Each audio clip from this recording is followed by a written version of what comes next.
ህብረተሰቡ አለመግባባቶችን ለመከላከል የተፈጠሩ አለመግባባቶችን ለመቆጣጠር ወይም ባሉበት ለመያዝና ለመፍታት ለዘመናት ባህላዊ የግጭት መፍቻ ዘዴዎችን ሲጠቀም ኖሯል። እንደየአካባቢው ባህል የተለያየ ስያሜ ያላቸው እነዚህ ባህላዊ የግጭት መፍቻ ዘዴዎች የህዝብን አንድነት በመጠበቅ ችግሮች በእርቅ እንዲፈቱ በማድረግ ከካበተው ልምዳቸው ለኢትዮጵያ የፍትህ ስርዓት ባለውለታዎች ናቸው። በክልሉ የቆዩ ባህላዊ የሆኑ አለመግባባት መፍቻ ዘዴዎች የዳበሩ ስርዓቶች አሉ።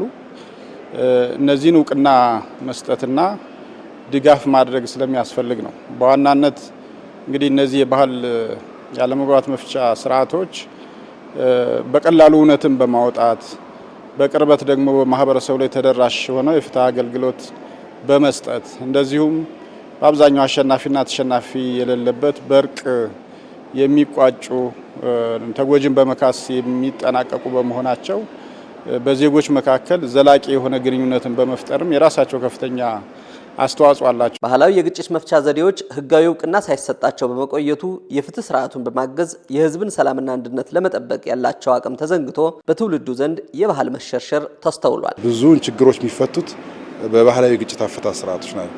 ወደ ዘመናዊ ፍርድ ቤቶች ከሚሄዱ ኬዞች በጣም ከፍተኛውን ቁጥር የሚወስዱት ባህላዊ የግጭት አፈታት ስርዓቶች ናቸው።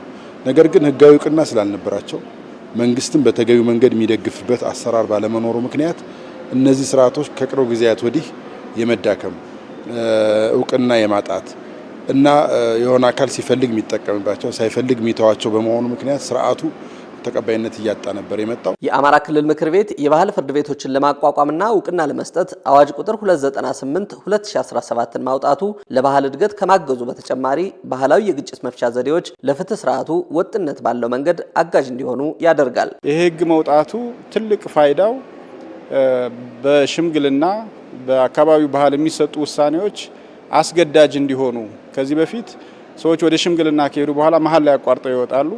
በሽምግልናም ካለቀ በኋላ ውሳኔውን ላለመፈጸም እንቢተኛ ሆነው እንደገና ወደ ፍርድ ቤት የሚመጡበት ሁኔታ አለ።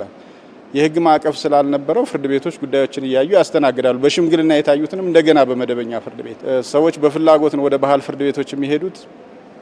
ነገር ግን ውሳኔ ከሰጠ በኋላ አልፈጽም የሚል አካል እንኳ ቢኖር መንግስት አስገድዶ የሚያስፈጽምበትን ስርዓት የሚያስቀምጥና ለባህል ፍርድ ቤቶች ለባህል ስርዓቶች እድገት ከፍተኛ አስተዋጽኦ ያለው ነው። አዋጁን ተፈጻሚ ለማድረግ በአማራ ክልል በሁሉም አካባቢዎች በተደረገው ጥናት የሰብአዊ መብትን የማይጥሱ ሰውን በእኩልነት የሚያገለግሉ 15 ባህላዊ አለመግባባቶችን የመፍቻ ዘዴዎች በጥናት ተለይተው እውቅና የመስጠት ሂደት ላይ ይገኛሉ።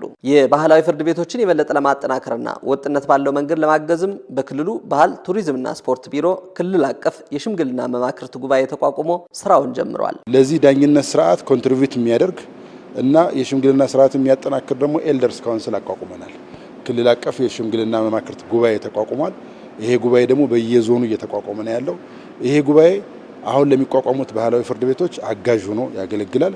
ከዚህ በኋላ ባህላዊ ፍርድ ቤት ዳኞቻችን፣ የሀገር ሽማግሌዎቻችን ከመንግስት መሪዎች እኩል ምናከብራቸው፣ እኩል ምናያቸው፣ ከፊት መጥተው ሀሳብ የሚሰጡ ችግር ሲፈጠር መንግስትንም የሚገስጹ ህዝብንም የሚመክሩ ኢቭን እንደ ድልድይም ሆኖ የሚያገለግሉ አድርገን ማጠናከር ይጠበቅብናል።